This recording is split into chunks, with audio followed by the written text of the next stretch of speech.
भोलू हाथी की कार। भोलू हाथी एक जंगल में रहता था। वह जंगल में रहना नहीं चाहता था। जंगल के पास से जो रास्ता गुजरता था उस पर वह सुंदर और चमकीली कारों को आते जाते देखता था। उसका बहुत मन करता था कि उसके पास भी एक कार होनी चाहिए। एक दिन वह जंगल के पास वाले रोड के पास एक जगह खड़ा था। तभी पास ही में एक कार आकर रुकती है। कार में दो लोग सवार थे। उनकी गाड़ी खराब हो जाती है। गाड़ी को खोलकर ठीक करने की कोशिश करते हैं, लेकिन वह ठीक नहीं हो पाती। तभी उन्हें एक हाथी नजर आता है। वह उसे देखकर डर जाती हैं, लेकिन तभी भोलू उनके सामने आ जाता है। वह धीरे धीरे चलकर पूरी गाड़ी को चारों ओर से देखता है। फिर वह उन दोनों को उसमें बैठने के लिए इशारा करता है। दोनों उसका इशारा समझकर गाड़ी में बैठ जाते हैं। उसके बाद भोलू गाड़ी को अपनी सूंड से धक्का देने लगता है। वह धीरे धीरे उन्हें जंगल से बाहर निकाल देता है।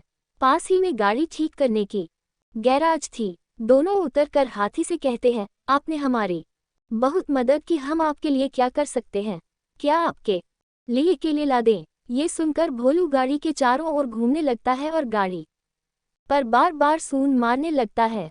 उन दोनों में एक सेठ जी थे और दूसरा उनका नौकर। सेठ जी कहते हैं, तुम्हें ये कार चाहिए? ये सुनकर भोलू हाँ में सूंड हिलाने लगता है। सेठ जी भोलू से कहते हैं, तुम जाओ, बहुत जल्दी हम ये गाड़ी तुम्हें देने आएंगे। भोलू मुड़कर वापस चला जाता है। सेठ जी का नौकर कहता है, ये क्या कर रहे हो सेठ जी? वो कौन सा हमें पकड़ लेगा? बेकार ही इतनी महंगी गाड़ी उसे दे रहे हैं। सेठ जी ने कहा, अगर वो चाहता तो हमसे ये गाड़ी छीन भी सकता था, लेकिन उसने हमारी मदद की। ये कहकर सेठ जी गैराज में चले जाते हैं।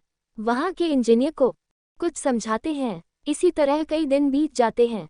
एक दिन भोलू नदी के किनारे पानी पी रहा था। तभी उसे गाड़ी का रहान सुनाई दिया। भोलू दौड़ कर रोड पर आया तो देखा सेठ जी गाड़ी के साथ खड़े थे।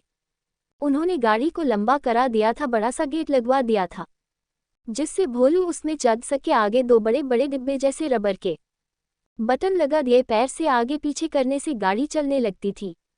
ये कार के पैडल थे। सेठ जी ने गेट खोला, भोलू उसमें जाकर बैठ गया। अब वह पैर आगे पीछे करने लगा, जिससे धीरे धीरे गाड़ी चलने लगती है। भोलू को बहुत मजा आता है।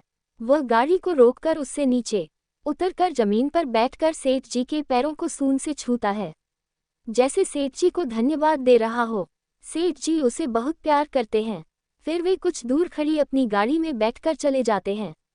इस तरह भोलू का कार चलाने का सपना पूरा हो जाता है।